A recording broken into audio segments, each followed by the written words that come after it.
کہ صلہ رحمی پر آمادہ کرنے والی چیزیں کیا ہیں، تاکہ ان چیزوں کو ہم اپنائیں اور ان چیزوں کے اپنا لینے کے بعد وہی چیزیں ہمیں صلہ رحمی پر آمادہ کریں گی۔ ان میں سے دو چیزیں میں نے بتایا، ایک تو تقوی اللہ اور دوسرے حسب نسب اور برادری اور قوم و قبیلے کا علم ہونا چاہیے، اور یہ بڑا تاکیدی عمل ہے، لیکن پتہ نہیں آج مسلمانوں نے لاپرواہی سے اس کو کیوں چھوڑ دیا ہے۔ وہ یہ ہے کہ تعلموا من انصابکم، نبی علیہ السلام حکم دے رہے ہیں کہ تم اپنے نسب کو سیکھ لو، سیکھا کرو، اس کو پڑھو، لوگوں سے بڑوں سے معلوم کرو۔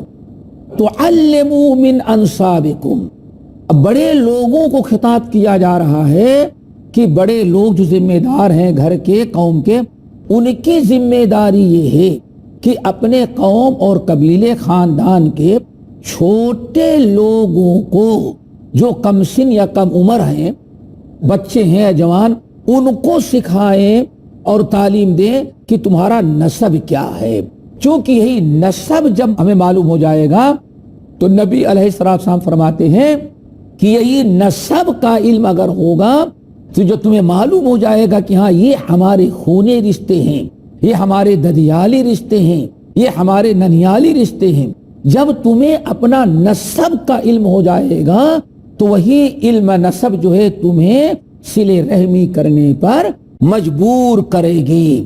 اور یہ نسب کی تعلیم فخر کے لیے نہیں ہے، بس اپنے تعارف اور اپنے پہچان صلہ رحمی پر آمادہ کرنے کے لیے ہے۔ اس سے پہلے میں بعض نشستوں میں ایک حدیث بیان کی تھی، اس کو بھی سن لینے کے بعد ذرا بات اور واضح ہو جائے گی کہ نبی علیہ السلام حسب نسب کی تعلیم دے کر کے کس طرح سے لوگوں کو صلہ رحمی پر آمادہ کر رہے ہیں۔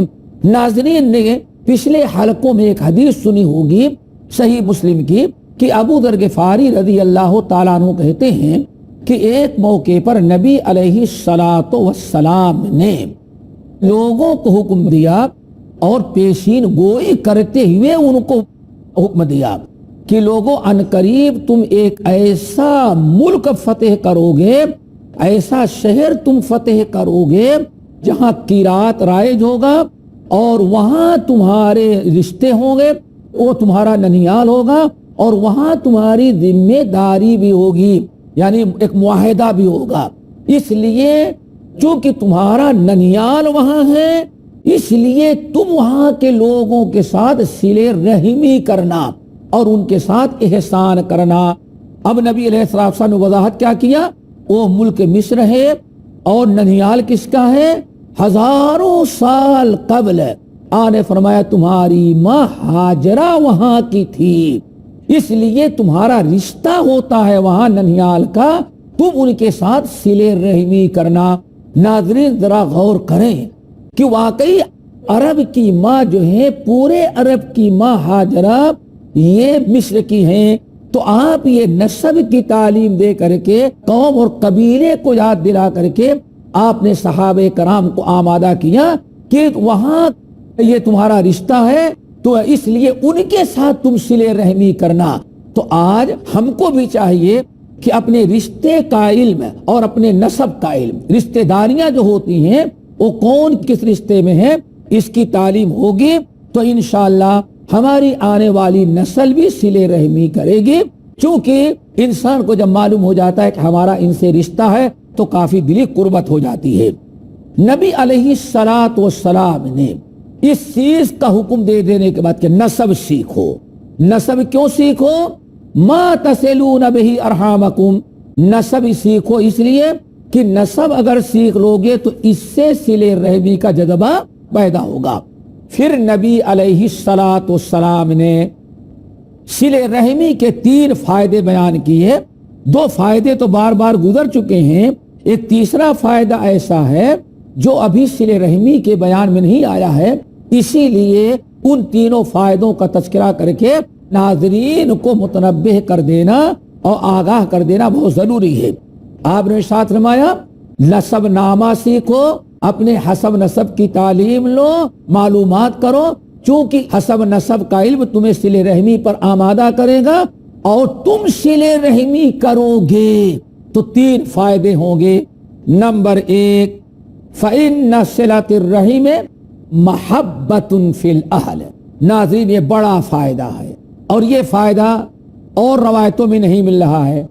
آقا نے فرمایا فَإِنَّ صِلَةَ الرَّحِمِ مَحَبَّةٌ فِي الْأَهْلِ، صلہ رحمی اگر کرو گے تو صلہ رحمی کی برکت سے اللہ تعالیٰ پورے خاندان کے دلوں میں الفت محبت پیدا کر دے گا۔ کتنی بڑی نعمت ہے۔ جب یہ صلہ رحمی کا جذبہ ختم ہو گیا تو آج دیکھیں ایک گھر میں اگر چند بھائی ہیں تو وہ بھی ایک دوسرے سے خوش نہیں، دکھی ہیں۔ قوم اور قبیلہ تو جانے دیں، ایک ماں اور ایک باپ کی اولاد میں بھی آج یہ چیز باقی نہیں رہ گئی۔ کیوں؟ صلہ رحمی کرنا ہم نے چھوڑ دیا۔ ہم صلہ رحمی صرف اس کے ساتھ کرتے ہیں جو ہمارے ساتھ سیدھا ہو، اور جو ہمارے ساتھ ذرا سا ٹیڑھا ہوا یا کچھ اس نے زیادتی کی یا کبھی کوئی بدگمانی ہو گئی تو ہم دشمن کی طرح اپنے اس رشتہ دار کے ساتھ سلوک کرتے ہیں۔ اسی بنا پر آج الفت محبت ختم۔ ورنہ اللہ رسول کیا فرما رہے ہیں؟ صلہ رحمی کی برکت سے اللہ تعالیٰ پورے خاندان اور قبیلے والوں کے دل میں الفت محبت پیدا کر دیتے ہیں۔ کتنا بھی رشتہ دور کا ہوگا لیکن سارے لوگ مل کے رہیں گے۔ کیوں؟ صلہ رحمی کرتے ہیں، اور صلہ رحمی کی برکت سے اللہ تعالیٰ نے قوم اور خاندان اور قبیلے میں الفت و محبت پیدا کر دیا ہے۔ اور یہ بھی یاد رکھیں، یہ قوم اور قبیلے لوگوں میں آپس کی الفت محبت یہ اللہ رب العالمین کی ایک بہت بڑی نعمت ہے، یہ اللہ کی رحمت ہے، اللہ کا فضل و کرم ہے۔ اور آپس میں لڑنا، اختلافات، آپس میں جھگڑنا، چھوٹی چھوٹی باتوں میں اختلاف کر کے مختلف راہوں پر چلے جانا اور آپس میں ایک دوسرے کے لیے مشکلات پیدا کرنا، یہ اللہ کا عذاب ہوتا ہے۔ تو سب سے پہلا فائدہ آپ نے کیا بیان فرمایا؟ محبت فی الاہل، قوم اور قبیلے میں اس سے محبت پیدا ہوتی ہے۔ نمبر 2، آپ نے ارشاد فرمایا وَمَسْرَعَةٌ فِي الْمَالِ، یا مال کا لفظ ہے۔ اگر تم صلہ رحمی کرو گے تو اس کے ذریعے اللہ تعالیٰ تمہارے مال میں خوب اضافہ کر دے گا۔ یہ مال میں اضافہ ہونا یہ اللہ رب العالمین کا بہت بڑا احسان ہے، اور حلال طریقے سے جو برکت کے ساتھ ہمارے پاس مال آ جائے، کتنا بھی زیادہ مال آ جائے، وہ سب اللہ تعالیٰ کا فضل ہوتا ہے اور سب اللہ تعالیٰ کی رحمت اور مہربانی ہوا کرتی ہے۔ اسی طرح سے تیسرا فائدہ آپ نے بیان فرمائی اس حدیث میں کہ وَمَنْ سَعَةٌ فِي الْأَثَرِ، اور اس سے زندگی میں اللہ تعالیٰ تمہیں خیر و برکت سے نوازتے ہیں۔ اسی طرح سے اور بہت ساری روایات ناظرین ہیں جس میں اللہ کے نبی علیہ السلام نے صلہ رحمی کے فضول، صلہ رحمی کے برکات اور ان کے فوائد کو بیان کیا ہے۔ ہمارے اور آپ کے سامنے ابھی اس بیان میں 4 فائدے نہایت اہم، اصل میں صلہ رحمی کے 4 فائدے آئے ہوئے ہیں، بڑے اہم فائدے۔ نمبر 1، اللہ کے رسول صلی اللہ علیہ وسلم نے فرمایا اس کے ذریعے تمہارے زندگی میں اضافہ اور زندگی میں اللہ تعالیٰ برکت دیتا ہے، پہلا فائدہ۔ نمبر 2، اللہ رب العالمین اس کے ذریعے تمہارے مال میں، زندگی میں پہلا فائدہ، مال میں دوسرا فائدہ۔ تیسرا فائدہ یہ ہے کہ اللہ تعالیٰ صلہ رحمی کرنے والے انسان کو بری موت سے بچاتے ہیں، اور جس انسان کو اللہ تعالیٰ بری موت سے بچا لیں یہ اس پر اللہ تعالیٰ کا بہت بڑا کرم اور بہت بڑا احسان ہے۔ کیونکہ یہ حدیث کے اندر آتا ہے، بری موت کی مثال نبی علیہ السلام ارشاد فرماتے ہیں، ایک انسان نیک عمل کرتے کرتے بالکل جنت کے قریب پہنچ جاتا ہے، اگلا قدم اٹھائے تو جنت میں داخل ہو جائے، لیکن جنت کے اتنا قریب پہنچ کر کے ایسی بات وہ کہہ جاتا ہے، اتنی بری بات اپنی زبان سے کہہ جاتا ہے کہ اللہ رسول ارشاد فرماتے ہیں جنت کے اتنا قریب جو پہنچ گیا تھا، اللہ تعالیٰ وہاں سے لوٹا کر کے اسے جہنم میں داخل کر دیتے ہیں۔ اس طرح سے اور بہت سارے فوائد ہیں۔ ہم تمام لوگوں کو ان تمام چیزوں کا خیال رکھنا چاہیے۔ اللہ تعالیٰ ہمیں عمل کی توفیق نصیب فرمائے۔ ناظرین، یہ وقفے کا وقت ہے، انشاءاللہ وقفے کے بعد پھر ہم حاضر ہوں گے۔ السلام علیکم ورحمۃ اللہ وبرکاتہ۔ رب الرحیم رب الرحیم مشفق۔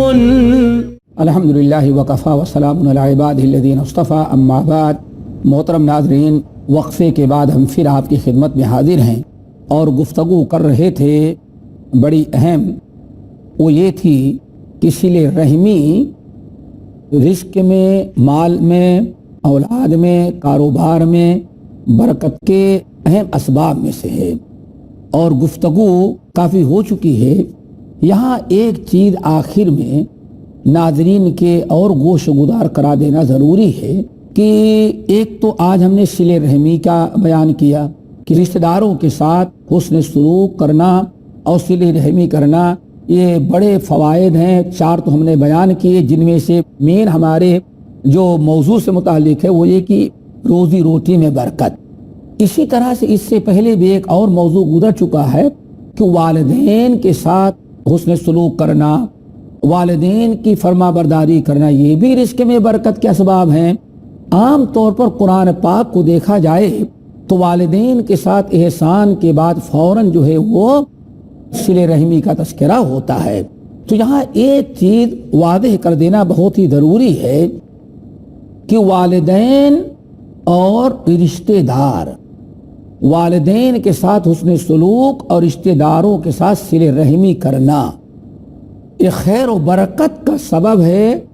یہاں تک کہ اگر رشتہ دار غیر مسلم ہوں یا والدین غیر مسلم ہوں، اگر انسان کے ماں باپ یا انسان کے رشتہ دار غیر مسلم ہیں تو غیر مسلم ہونے کے باوجود ایک مسلمان پر اللہ نے فرض قرار دیا ہے کہ اپنے غیر مسلم ماں باپ کے ساتھ حسن سلوک کرے، وہ بھی فرض اللہ نے کیا ہے۔ اسی طرح سے اگر کسی مسلمان کے رشتہ دار غیر مسلم ہیں تو گرچہ وہ غیر مسلم ہیں لیکن رشتہ نبھایا جائے گا، رشتہ داری کی وجہ سے صلہ رحمی کرنی پڑے گی۔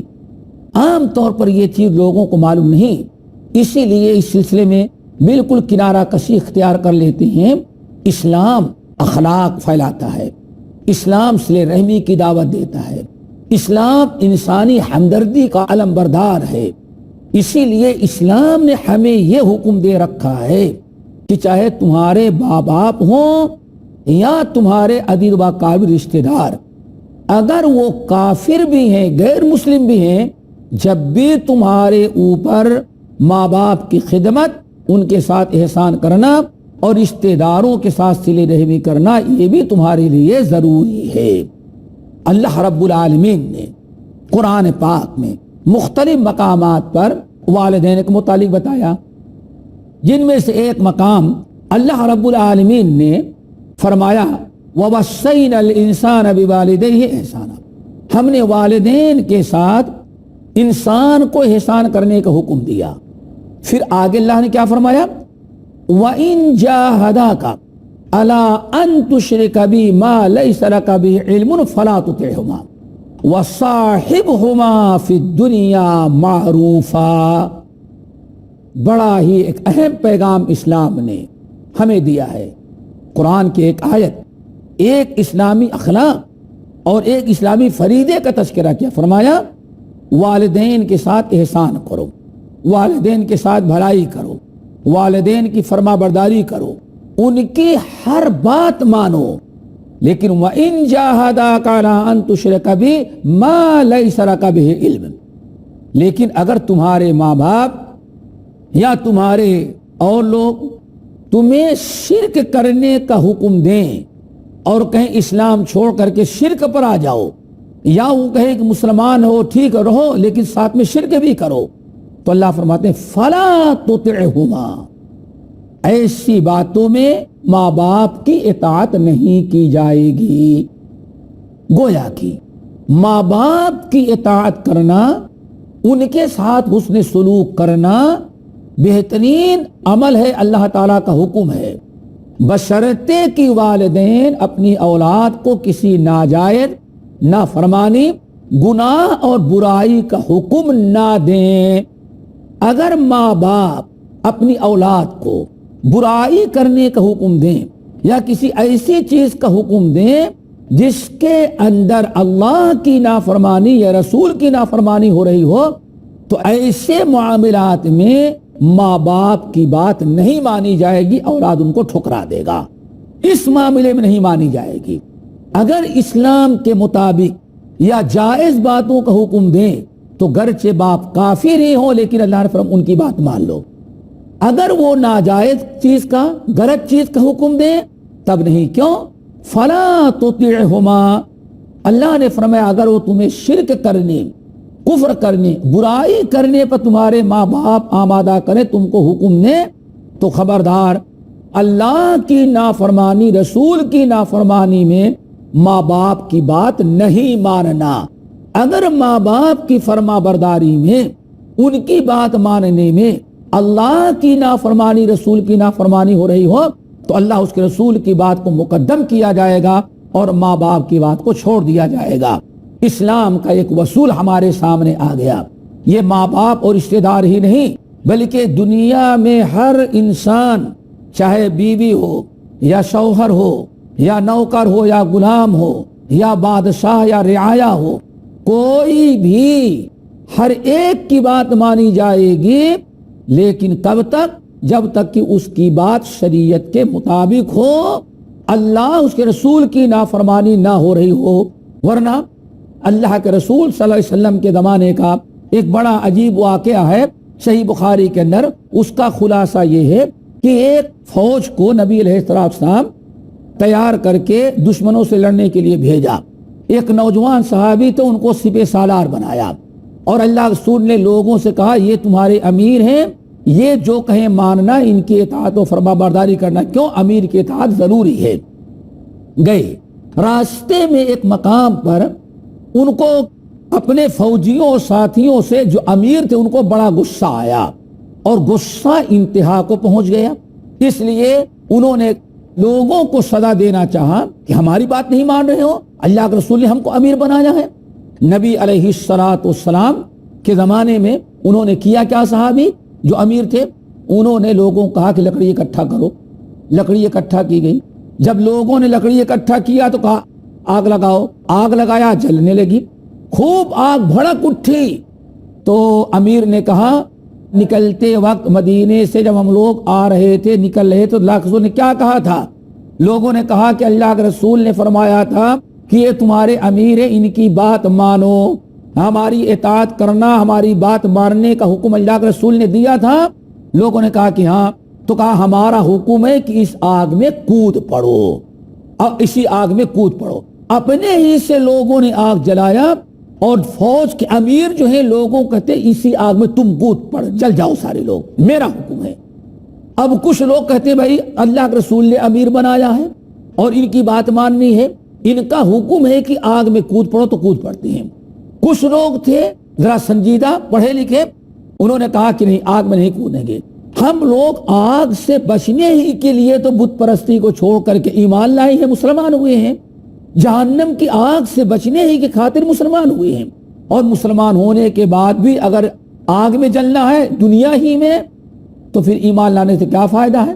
ایسا کرو، ابھی تو ان کی بات نہیں مانیں گے، ابھی آگ میں نہیں جلیں گے، یہاں سے واپس چلیں گے مدینہ طیبہ، نبی علیہ السلام سے پوچھیں گے، اگر اللہ کے نبی حکم دے دیں گے ہاں تمہارے امیر نے کہا تو تم کو آگ میں کود پڑنا چاہیے، جل جانا چاہیے، تو ہم سارے لوگ آگ میں کود پڑیں گے، جل جائیں گے۔ اس پر بات مؤخر ہو گئی۔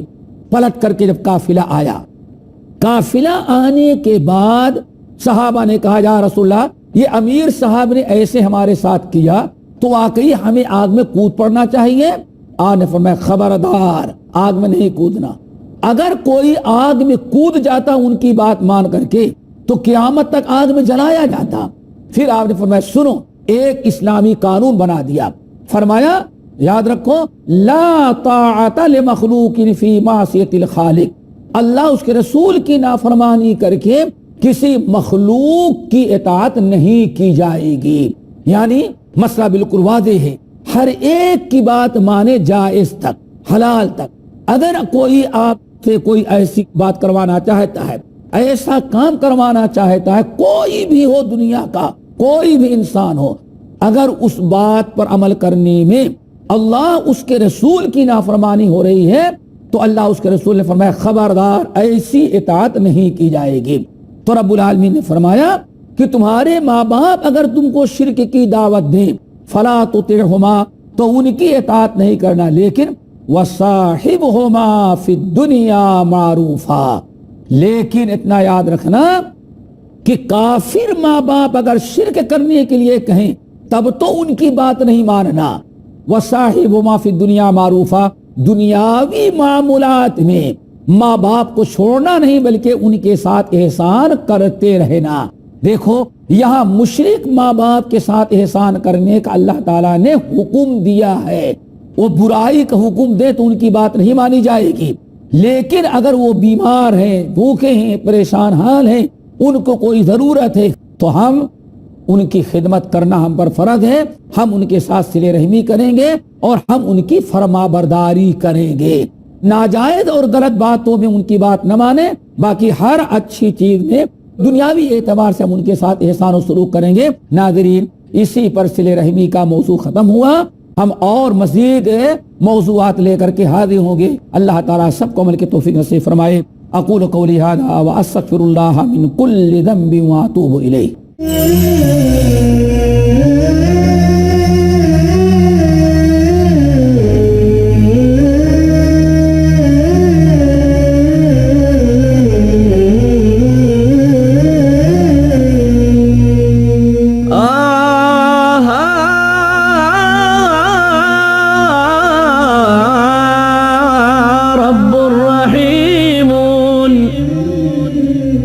مشفق متعطف لا ينتهي بالحصر ما أعطى